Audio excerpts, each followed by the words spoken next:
After renting a Suzuki DR650 motorcycle in Quito, Ecuador, we hit the road, riding south on our way to Cuenca. In Cuenca, we had a friend named Bones, who offered to let us use one of his motorcycles for free for the span of our entire 3-week vacation in Ecuador. But first we had to get there. It looked like rain, so we stopped to put on our super sexy rain gear. Via Elle, we're just outside of Quito. We've basically just begun our journey and we're already exhausted from sitting on this tiny little seat. Look, Jeremy has to squish up like a snail in a shell that's too small in order to fit my butt, which is half on the seat and half on this metal plate digging into my butt the whole time. Yeah, riding two up at the best of times is kind of garbage, but... I don't appreciate the view. I can see the letters DOT. That's my view for the whole journey. So we're stopping for several reasons. One, our butts are kind of sore. Also, we're going to run into some rain. So Elle is testing out these rain pants. We bought them for $10. Now, the Pan American Highway is dirty and boring.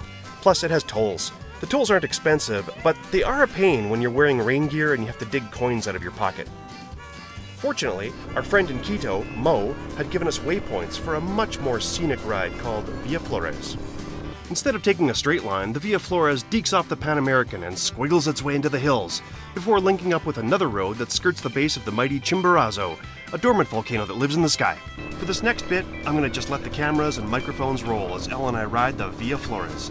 The road itself is interesting enough to watch, and along the way we have a conversation about various things. I've included chapter headings in case you want to skip ahead, including to the part where my brand new GoPro 11 fails, an event that foreshadows the Black Day. Look at this road, Elle. I mean, we would have never found this without local knowledge. You're correct. It is so beautiful. It's a little overcast, which is kind of too bad, but these twisty roads and these narrow bridges and these little colorful communities that we ride through. Yep.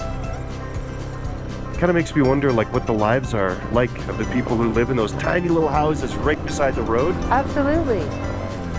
Like on one hand, I don't imagine they're living the high life. They're probably not very glamorous. But they're certainly in a beautiful setting. Yeah. And did you see all those flowers and what was growing in the valley, like down, like on the terraces below us by the river? Somebody's farming something, I'm not sure what. We're going up and up, I can feel my ears popping. Yeah, it's getting cooler. It's getting cooler. Yeah, thanks Mo for giving us this route. I think we got off route a few times, but we're definitely where we want to be right now. Because there's not a car crossing the bridge at the same time as us, because it's one-lane bridges. Yeah, this road does not suffer fools. Yeah. Like you can't just kind of go on autopilot and kind of zone out. Real quick, I'll just say that I am the author of several motorcycle travel books. The first one, Motorcycle Therapy, it's short, it's funny. The second book is called Through Dust and Darkness. Ask for them by name at your local independent bookstore. Now I just switched on my Osmo action camera, so there's almost nothing that we could possibly do or say that won't be captured. Okay. We're proper influencers doing proper vlogging. We're motorcyclists enjoying a ride in a beautiful country. Beside a river and the waterfalls falling down the cliffs right beside us. This kind of reminds me of some of the riding in BC right around Toad Rock Campground. Yeah, when we went through the tall cliffs, it reminded me a little bit near Radium. These bridges make it really interesting though. Yeah. Just one lane. Yep. Hi cows. What did Mo say this route was called? Via Flores. Via Flores. And he insisted we take it. Like, we're not very comfortable on this bike, and so we were gonna kind of just go the quickest way from Quito to Cuenca so we could meet up with Bones and get a second motorcycle. But he's like, no, you have to go on this road, which extends our trip a little bit. Not many more kilometers, but it's much slower. And much more beautiful than staying on the Pan American Highway. Oh yeah, like now all of a sudden this kind of reminds me of Switzerland a little bit. With the cows in the fields and the... Well, I guess it's the cows in the fields that reminds me of Switzerland. so beautiful.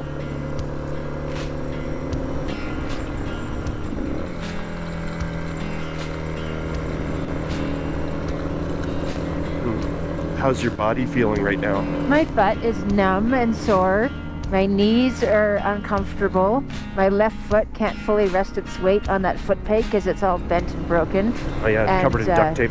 My forehead has a really hot spot from this darn helmet. Oh no, so that was actually the worst case scenario, right? When we were trying to decide if we should travel with or without our helmets? Yeah, my helmet was something I really thought I should try to take because I've tried so many helmets and most of them are not comfortable after a long amount of time. I know mine is. You have a bizarre misshapen head. I have an oval head, come on, lots of people do. I don't know why they don't make more helmets shaped for different heads. Yeah. Which is the helmet that you found that fits you the best? A Rye Signet, and I think they changed the name recently, Signet Q, and it used to be something else. This is not a sponsored video. No. But I've tried other ones that claim to be oval or medium oval, and they are not. I still get that hot spot on my forehead, so long oval is really what I need. And of course, when we went to pick up the Spike, and he said, sure, you can have some gear. Here's 7 different helmets you can choose from. Well, 5 of those 7 were extra large. Yeah. And then that really only left 2 or 3 that would fit our heads at all. So this is what I got. Yeah, so that actually brings me to a point that I'd like to make about this rental company.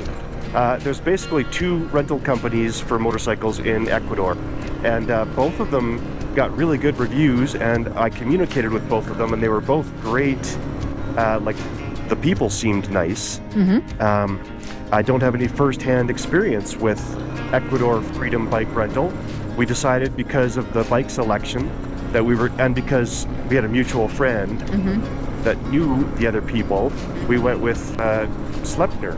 And they had a bike that we wanted. Yep. The other place had a BMW 310 or a Triumph Tiger 800. Yeah. And I didn't want an 800. I mean, had I known we'd be spending this much time on it maybe I would have chosen that. But yeah, the BMW 310 was lowered, and it's already low to begin with, so I was afraid I'd be squishy on that.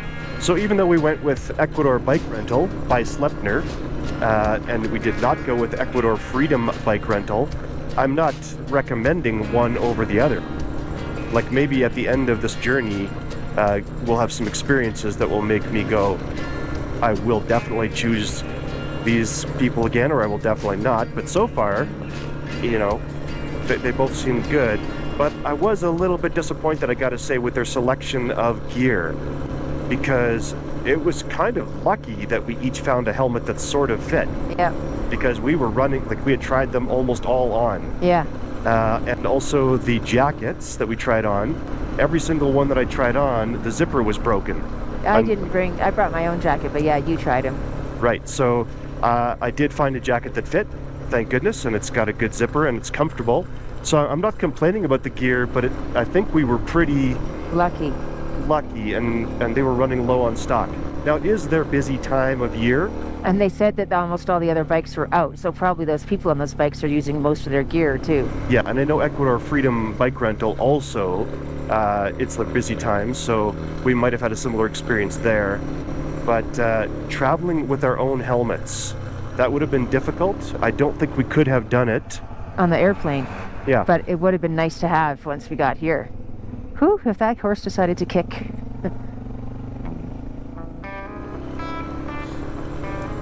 Yeah, so we couldn't have done it the way we were traveling. But having our own helmets sure would have been nice. Yeah. I thought about bringing my own gloves too, and I just didn't have room to keep bringing all the stuff I wanted to bring. These gloves fit pretty good, but they're certainly not going to be waterproof. No.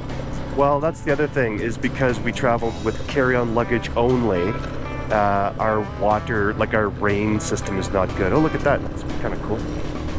Yeah, some kind of cave up there. Anyway, if it does start to rain, which I'm sure it will, because sooner or later, one day. Yep. We might suffer. Foreshadow.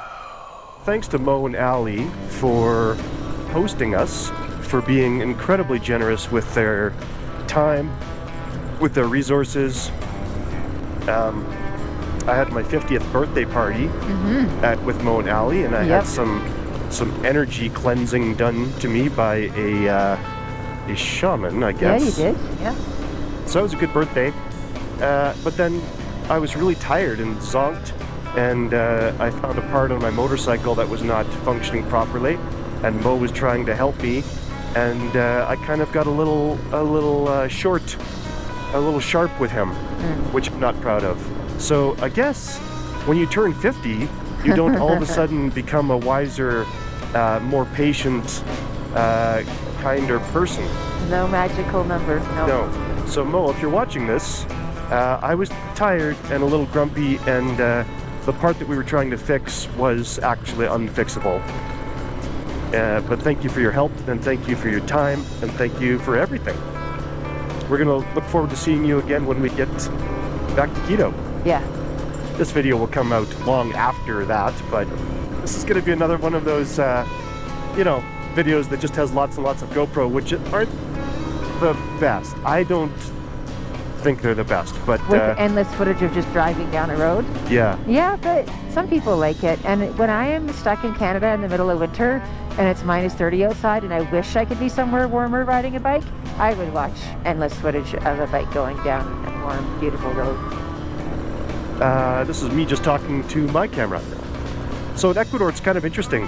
Temperature is much more dictated by elevation than it is by like season or by what part of the country you're in. Wait, I guess what part of the country you're in really has direct connection to elevation. Let me rephrase that.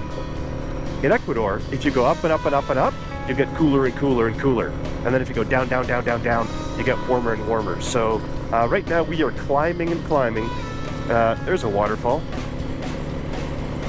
Yeah, we're climbing and climbing, so it is getting cool. Elle and I have been so far very fortunate because we stopped at the gas station to put our rain gear on, and then, knock on wood, it hasn't rained. Oh yeah, so what I was saying about elevation, we are going up and up and up, and the elevation is cooling down the air. But we're dressed for it because we put on our rain gear, and now we're nice and toasty warm. And look at how beautiful this is. I know you're not seeing much from my Osmo action camera, it's just pointing up to the sky. That's because I put a GoPro mount facing me on this rental bike, and I didn't take a whole lot of time to make sure it was correct because this is supposed to be just a temporary rental. We're getting a proper brand new Honda XR 650, and they said that they would deliver it to us wherever we are in Ecuador. So they said, here, take this kind of beat up, dinged, sort of corroded DR650 in the meantime until we can get the paperwork ready. That's what we're waiting on, is the paperwork for that bike. And they'll come and meet us anywhere we are in Ecuador. That's what they say. And yeah, I'm really loving this road.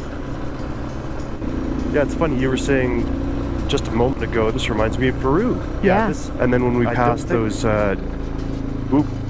milk cans, I was thinking this reminds me of Colombia. But that only makes sense because Ecuador is a tiny little country sandwiched in between Peru and Colombia. Yeah. Today, I don't know if I feel like stopping for photos and video, Elle, because of how uncomfortable we are, and also, like, the day is kind of getting long, you know? Do you know how many more kilometers are roughly time-wise till our destination today? Well, time-wise, I don't know, because we have been going very slow. Yeah. I'll bet you we don't have any more than, like, I don't even entirely want to guess, but I'll bet you we're within 100 kilometers of Riobamba. Well, one rest stop between here and there would be good for me to take this damn helmet off my head. Yeah. Get my blood into my butt again. Right. At some point, not now. Whenever. No, I'm just gearing down because there's some sharp turns and a stop sign coming up.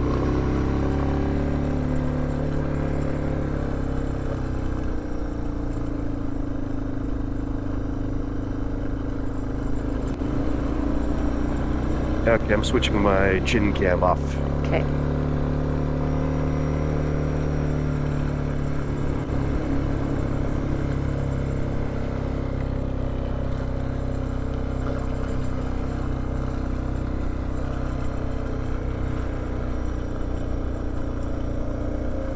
This guy has a can of beer on his antenna? Yep.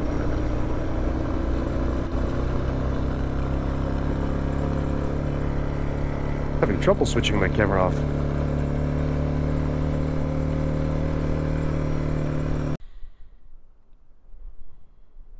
It's not going off no matter what I do. Sterling, you might be right. Well, I got the GoPro switched off. I actually had to take it off of my helmet, take it out of the media mod, take out the battery in order to switch it off. Which is very frustrating. And you heard me saying, Sterling, you might be right.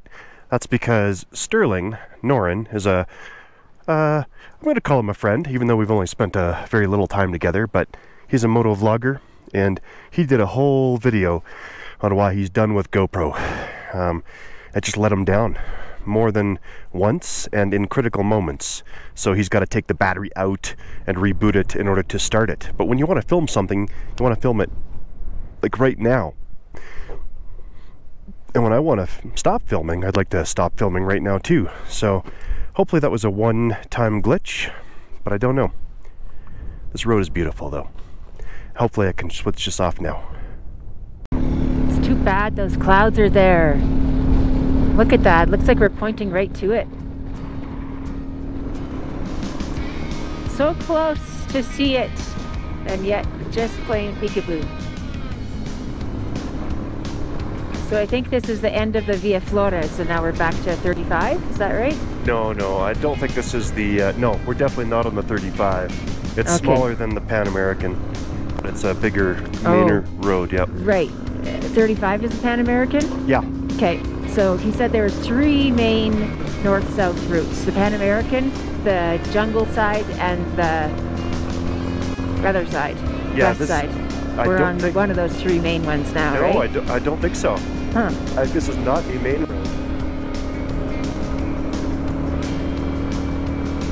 Anyway, we scooch off it pretty quick as well. Okay. So what did you say the name of that mountain that we couldn't see behind the clouds was, Elle? I think it's a volcano, and I think it's called Chimborazo. Chimborazo. And I can't see it anymore now. Vicuña. I see a Vicuña.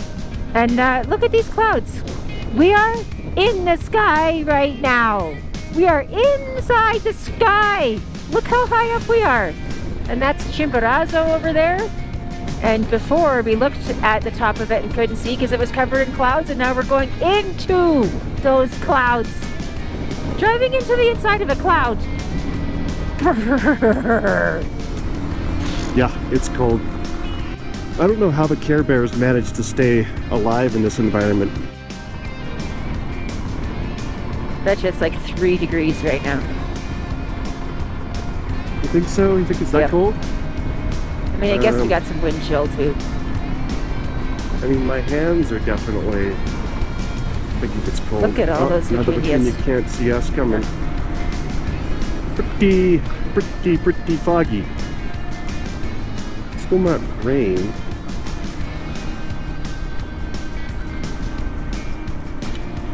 Hey Elle, didn't we leave Canada in January so that we would escape the snow and cold? So we could be warm. I'll bet you right now it is as cold here as it is in Alberta. No. Well, Maybe. It could be. Like Alberta, I mean, it's probably 3 degrees here right now. And Alberta doesn't always stay really, really cold all winter. When do we start going down?